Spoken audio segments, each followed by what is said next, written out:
breakfast puppies? This podcast contains adult language and content and is meant for mature audiences. Listener discretion is advised. You're listening to the Glitterbois.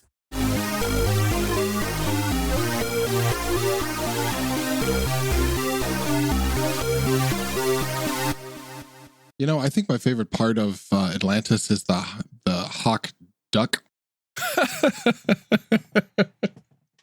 Like if you spell it, the hawk duck. Because when I think of Atlantis, I think of a human bipedal duck man.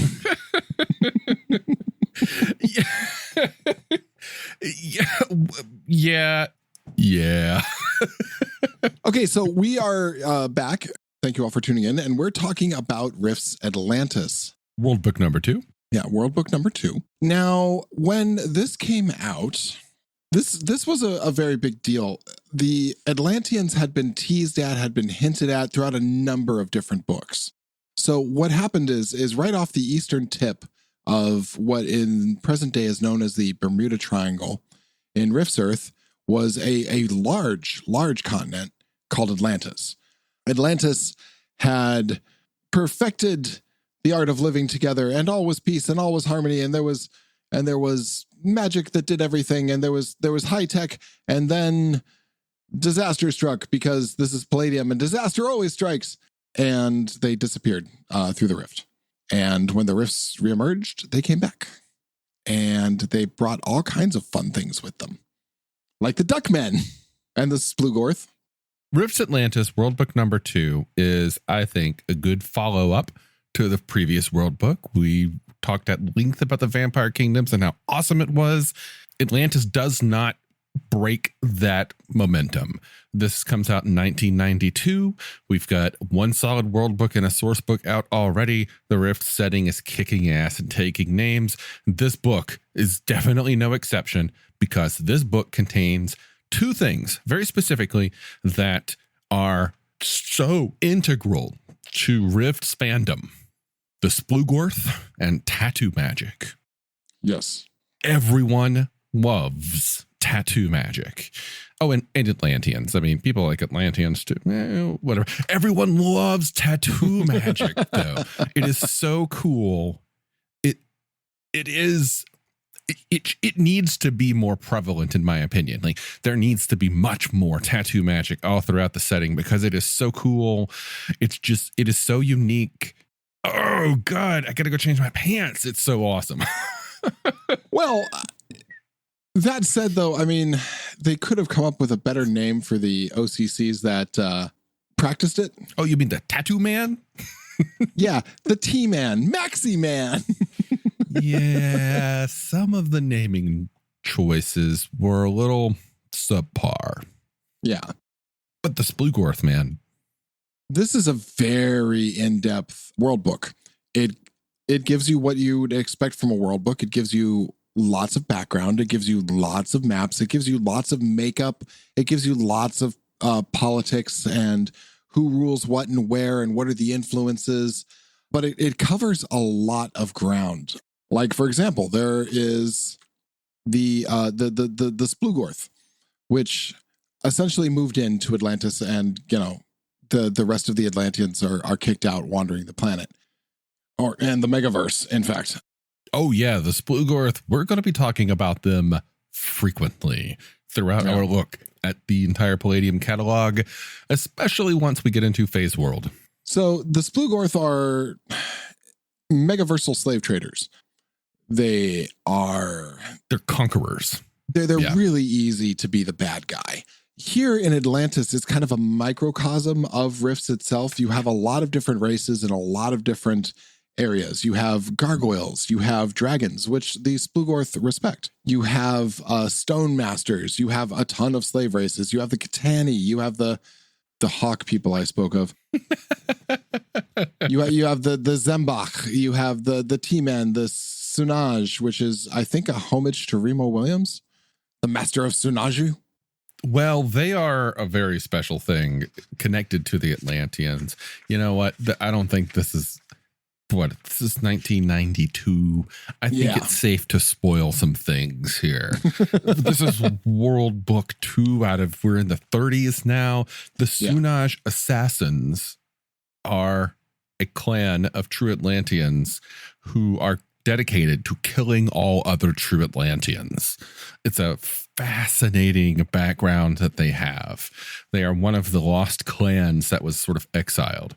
Well, not lost. They have, Atlanteans have a conclave every now and then where all throughout the Megaverse, the call goes out, the bat signal goes up, a giant A in the sky against the clouds, and the Atlanteans come. Now there was one house that didn't show up, and I forget their actual given house name, but they didn't show up because they were busy killing everyone else.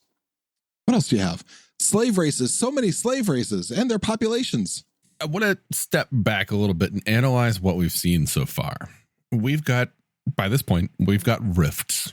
The game. Rifts, the role-playing game. We've got the Butts edition out in the market for 2 years now. We've got the Rift source book, again, which we need to do an episode talking about the source book because the source book's great. The source book introduces a villain. The source book talks about some places. It introduces some new monsters. It's basically just more things to make your Rifts games pretty cool. But again, it mostly focuses on the North America area, which Rifts did in the core book. All right, cool. World Book 1 comes out. We've got vampires. We've got a villain, a new villain to fight. We've got places to go. We've got weapons to get, people to meet, maps to explore. Atlantis comes out. We've got a new villain to fight, places to go, cool new weapons, three different new forms of magic, new character classes, new species, and we keep seeing this format here, bringing in new villains, establishing new places to go, and talking about the people that you meet and the things that you might find there.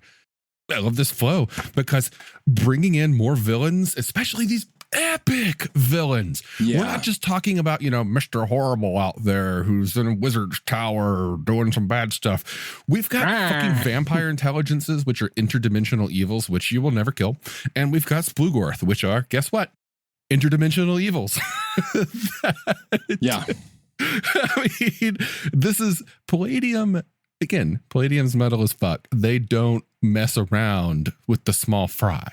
I was going to say, Palladium has always been a big picture thing. And, I've said it before, you don't need the long rant. But if you ever want big ideas and not just, the little people are being oppressed, turn to Palladium because there's a lot of sickness. There should be like the last dimension book would be all the baddies like in a pit with over baddie who has commanded them there. Kind of a battle royale thing. Kind of like that episode of Aqua Teen Hunger Force where the Moon Knights got all of the other villains to go to the moon. Yeah, I was kind of thinking the one Venture Brothers where all the henchmen were fighting to the death. Oh yeah. Yeah. Oh, that was good. Yeah. And what's his number? What was number 24? Got really super buff. Yeah. Don't think you can handle me. You really can't. So there's a lot going on here. Once again, this could be the setting for an entire campaign.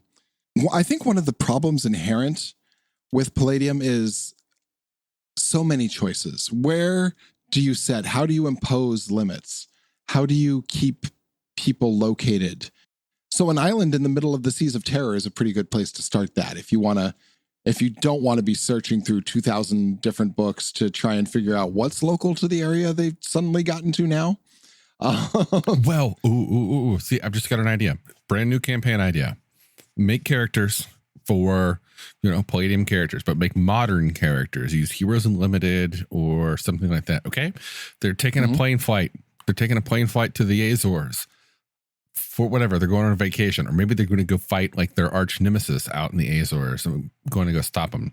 So you lead the players to think that this game is going to be all about going out, fighting some nemesis. We built this up. Cool. On the way to the Azores, they fly through the Bermuda Triangle.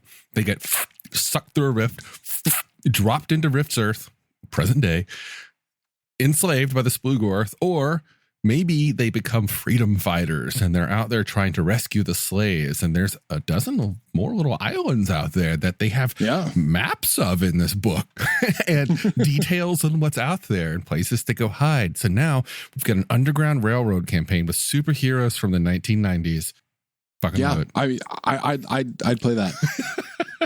I want to go back over the size of Atlantis real fast. Atlantis is from the southern tip of Florida all the way to where the ice begins in Canada, to where the land goes away and just becomes frozen sea. It is a massive continent. So don't think about it as an island. When we're talking about space here, we're talking about state size space. Each of these enclaves is a giant swath of land. And there's so much threat and danger and potential for campaigns just in this one book alone. Yeah. Like there's just an area where they hunt people who get washed on shore. And that's fun for them. That's fun for the Splugorth. There's the area where they hunt people through the jungles. That's fun. That's fun for them. There's an area that is for the gargoyles. There's an area that is for the dragons. There is an area that is for everyone and everything. It's a very interesting regimented place. It kind of reminds me of some of the endgame cities in World of Warcraft, actually. There is some amazing art in this book. Oh, yeah. Let's start with that cover. Well, what is that? Keith Parkinson, I think is. Yeah. Yep. More Keith Parkinson work.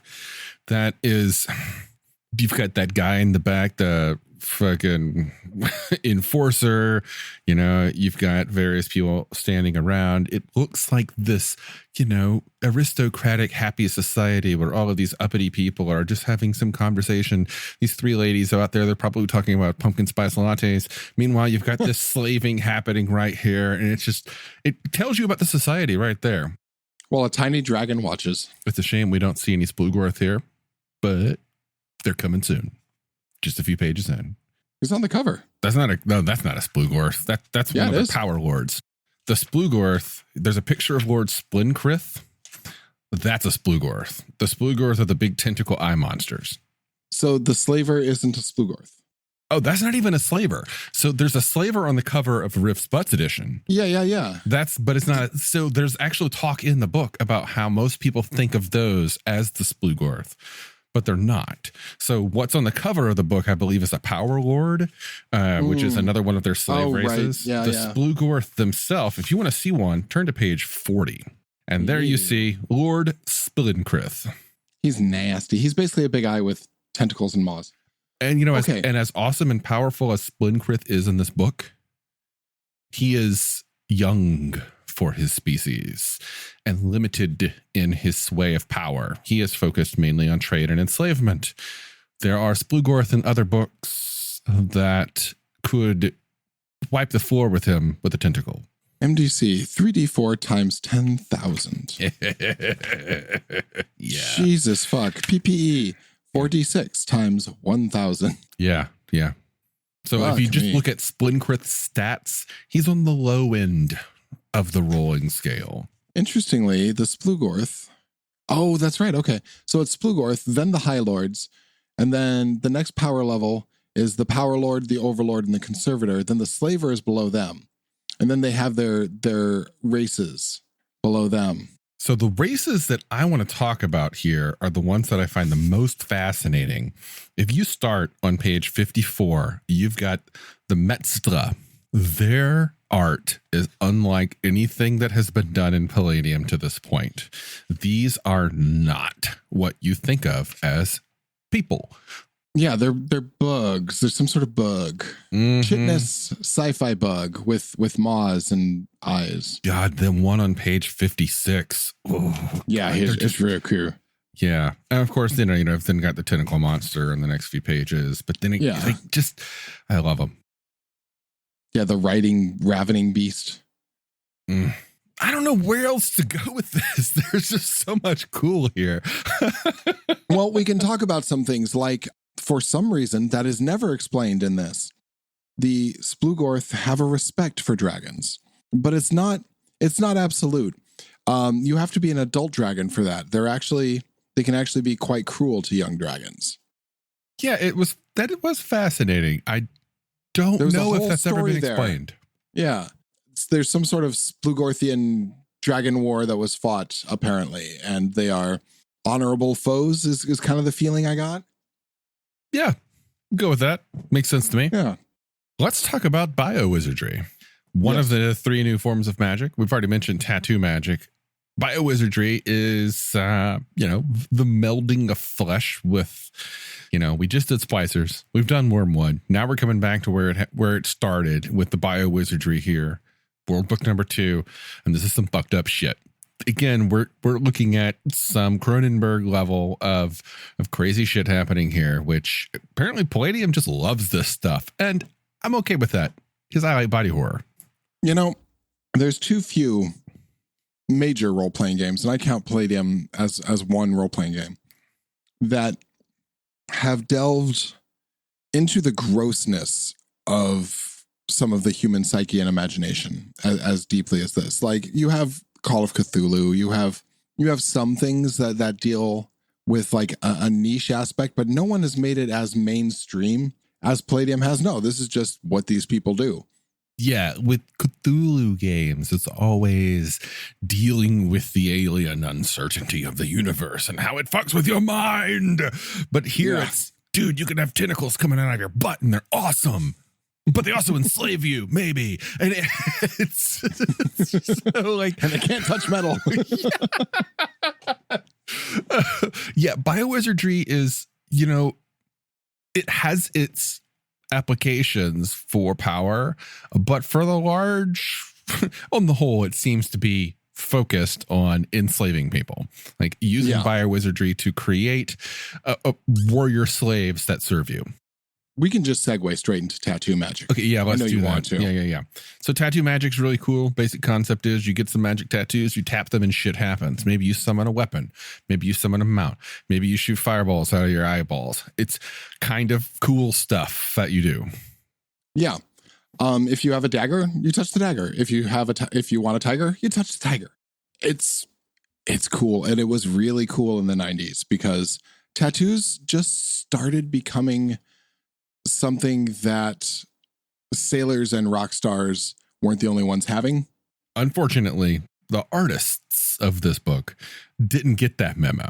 And there's an ongoing discussion right now as we're recording this happening in our Discord channel talking about the tattoos. And so let's turn to page 87 here. And we've got badass motherfucking Kevin Long. I'm going to cut you. Yeah. And he's just covered with sailor tattoos or Flash. It looks like that's Flash. He walked into some bad crappy, near the airport tattoo parlor, Yeah, I want to get a fierce tiger. Yeah. And then they just gave him the little meow. On his shoulder. I'm sorry, Kevin Long. Kevin, I love your art. This guy is normally pretty awesome, but he looks lame as fuck with these tattoos. Kevin's strength has always been mechanical. He can do the occasional really cool like face or pose or something like that. But his strength has always been doing robots. And they drew on him so heavily that he's probably, you want another one? All right. And he's got a tiger. Yeah, like, Kevin, we need this guy to have some tattoos. And he's like, fuck, and I don't do tattoo art. It's going to print tomorrow. And Kevin Long probably walked into one of those airport tattoo shops and it's like, can I borrow your book? Yeah. Tattoo magic is cool. It's a psionic, am I right? It's psionic. No, it uses PPE. Sorry. It uses PPE. Excuse me. Yeah. And it's limited. Only humans, Atlanteans, ogres, which are proto-humans. Yeah. And to a limited extent, elves can get it. But there's heavy restrictions on elves getting it. Like, elves can get it, but it doesn't work as well. And it's kind of painful. Like, as an elf, if you're considering getting tattoo magic, you might want to consider another walk of life that's going to be more fruitful to you. Yeah. Fuck, you're right. There's too much to cover. I'm not sure where to start. Like, I should have done an actual book report on this. Yeah. But, who has time for that? We're just kind of freeform diving in, talking about cool shit. And I'm okay with that. But yeah, the character classes, they talk about character classes that can get the tattoos. Tattooed Man, boring ass name right there. The T-Monster Man, another really not good. Maxi Man. Come on. You could come up with better names than that. However, the one class that everyone always wants to play, they come to you and they say, oh, you're running Rifts. I want to play a True Atlantean Undead Slayer. You're like, fuck. These guys are pretty powerful and they get a shitload of tattoos, and they have natural MDC because of the class, and they're great for fighting vampires. In some ways they're kind of broken, but they're always fun. I got mixed feelings on them. I guess because I've been running Rifts off and on for so long, and when Rifts Atlantis hit the tables, I was like 12, and somebody was like, I want to play one of these. It's like, all right, that's cool, and he just fucking ruined the game. So I've always been wary. As long as we're talking about it, though, it should be noted that the number of tattoos matter. You get bonuses for the ones if you have more than 6. You get more MDC, you get more PPE. There's a lot of things that happen. You have to get them. You have to wait before you change your tattoos. You can change them. There's a difference in the types of tattoos. You can have simples or majors. Mm-hmm. And of course, you would expect that those levels of tattoos have correspondingly escalating levels of power. Yeah. That you're limited in where you can get them and from whom. Yeah. Like, generally, you can only get them on Atlantis, or if you just happen to meet some random Chengku dragon out in the wild who's flying around giving away free tattoos. Yeah. Oh, by the way, you're also going to be rolling on the insanity table every so often because. Yeah. Just because, really. Let's see. I mean, after that, there's a new OCC. It's the Stone Magic and Stone Masters. And that would be magic number 3. Yep. The talent to mend, shape, sculpt, transport, and commune with rock, stone, and gems. Think the Underdark folk for this one, but without all the fucking angst. Yeah, if a dwarf could just learn this, he wouldn't need that Wilkes laser gun. That's very true. Yeah. Then you go, oh. However, let's not overlook the crowning point of stone magic, which we've already been introduced to in Vampire Kingdoms. But now we are given a deeper insight into pyramid magic. Yeah. It's some pretty awesome stuff. Something else that Palladium does is it doesn't hold back, frontline books, just giving you these insane levels of power that are probably going to be beyond the scope of anything that player characters can do in their early or even mid levels. But they just show you that, the rest of the world isn't balanced against your characters. Then there's biowizardry, which is pretty gross. It is so gross it came with a warning. Yep. Yep. I don't know if they kept that warning in Wormwood or Splicers, but no. That picture on page 118, the fucking tentacle thing coming out of the dude's chest, and he's just standing there like, sup? Hey, you want to see my parasite? Yeah. Hey, what time is it? The science, the art in here is so freaking cool. One thing I also find just horrible but also awesome is that so much of this weaponry, these new powerful items, these biowizardry artifacts, are powered by enslaved creatures. Just larvae-sized aliens, like the size of that little chest guy from Men in Black. They are powering these things as embryonic crystals that are just having their life force sucked out and used to power weapons. It's brutal. The Splugorth suck. Yeah, they're not nice people. No. Mm-mm. Now, the Splugorth have something else called rune magic. Well, rune magic has been in Palladium for a long time. Now, this is all such an Elric ripoff. Like this is straight Elric of Melanie Bone. Oh yeah. I don't know if you've spent much time reading the Palladium fantasy stuff, but rune magic was basically a thing that the elves and the dwarves fought over millennia ago. And then all that's left is all of these captured demons and spiritual essences that are bound in these weapons. And nobody really knows how to make them anymore, although I guess the Atlanteans do now, but who knows? But rune magic, they are considered to be the most powerful artifacts in the universe. Absolutely. Yeah. But that's also taken from the Michael Moorcock rune sword stuff. Oh, absolutely. Yeah. Oh, and they all suck. Like, oh yeah, there's not one of them that's nice. Like, no, yeah.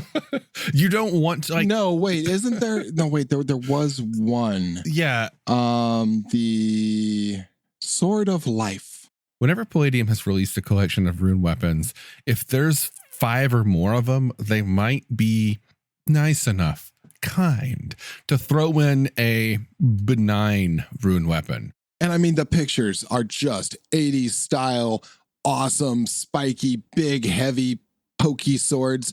And yeah, they did toss in the Sword of Life at the end. And it says, no, Sword of Life not depicted. Yeah. The rest of them, though, are terrible, horrible things. They can give you great power and usually at a terrible cost. There are some books where in one of the fantasy adventures in Northern Wilderness campaign, there's a rune weapon that as soon as you touch it, you just touch it. You just grab this rune weapon that is psionically, talking to you, saying, come, pick me up. I have great power to give you. You will destroy your enemies. We can be great together. As soon as you touch it, your entire mind is destroyed irretrievably. You are physically transformed into Necron the Destroyer, and then you march forth and murder the world. Don't do it. As long as it doesn't lie, though. I mean, it's insane. The rest of the book is racial descriptions, weapons and armor, and basically who's doing what where.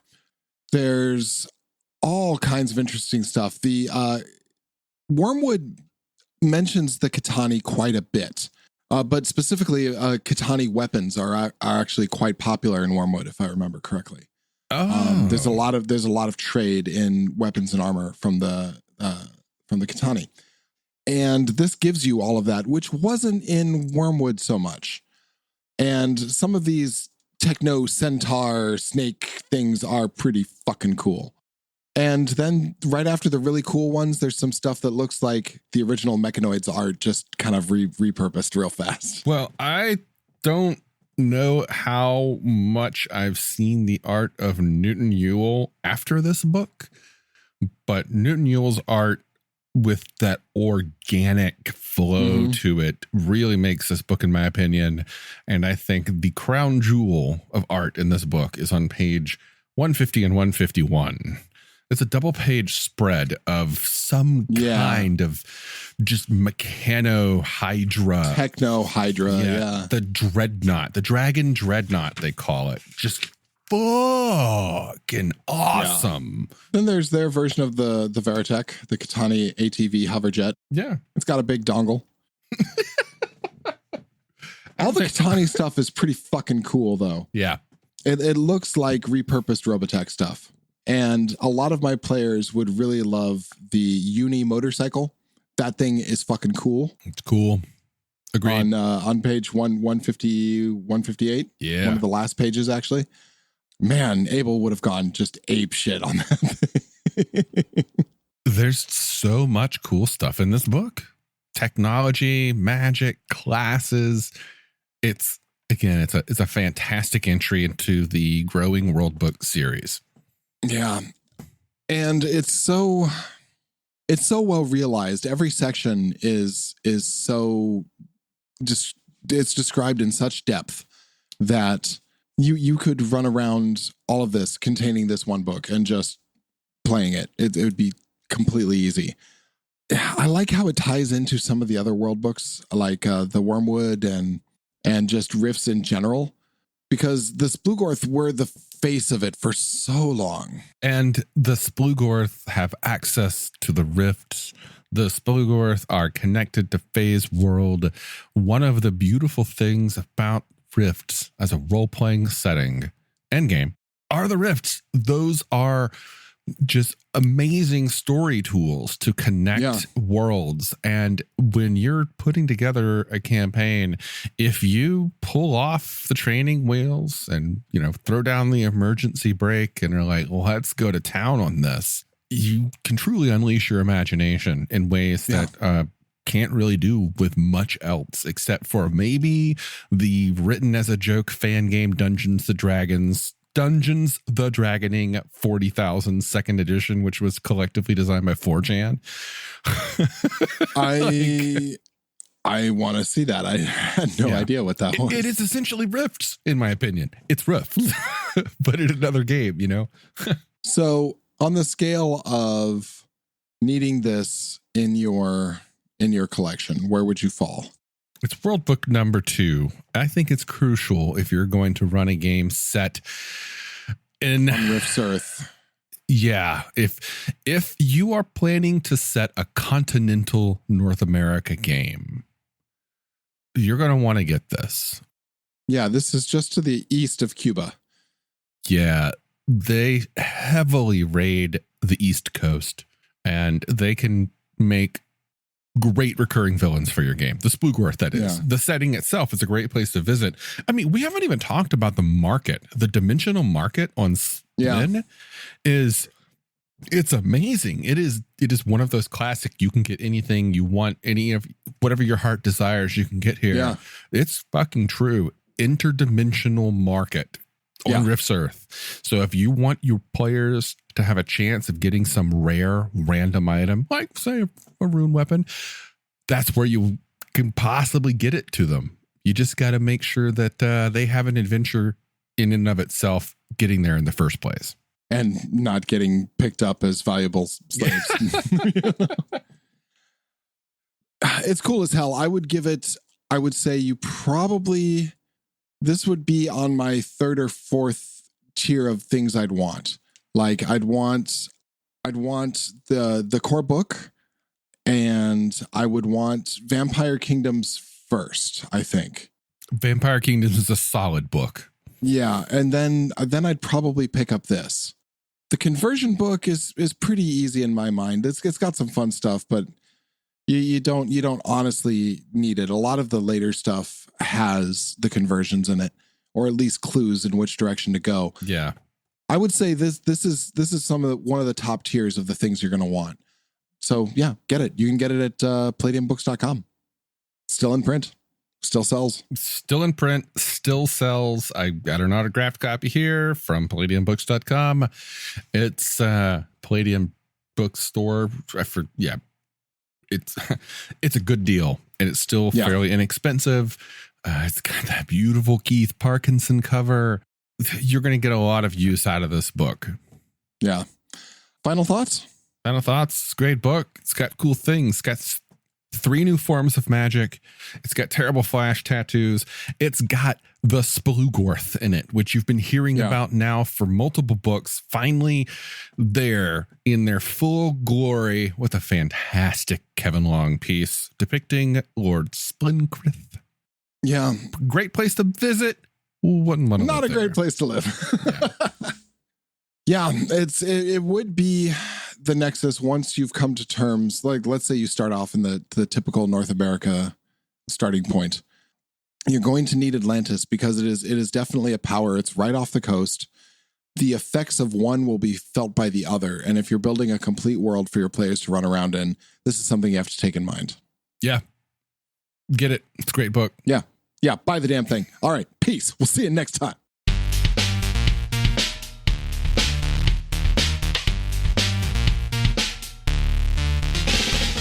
You've been listening to The Glitterbois, a Palladium Books fan podcast. Glitterbois, Rifts, the Megaverse, and all other such topics are the property of Kevin Siembieda and Palladium Books. Please buy all their stuff and help keep them in print and making more games. You can order directly at palladiumbooks.com, and their entire catalog is available digitally at Drive-Thru RPG as well. Our opening music is 8-Bit Bass and Lead by Furby Guy from freesound.org. This closing music is Caravana by Philip Gross, available at freemusicarchive.org. All sound effects used are self-made or acquired via Creative Commons 0 license. If you like what you have heard, find us on Twitter and Facebook as The Glitterbois. That's BOIS. And check us out online at breakfastpuppies.com/glitterboys. And also join us on the Breakfast Puppies Network Discord at breakfastpuppies.com/discord. And if you want to help us out, please spread the word and help us build a community. Thanks again for listening. We'll catch you next time.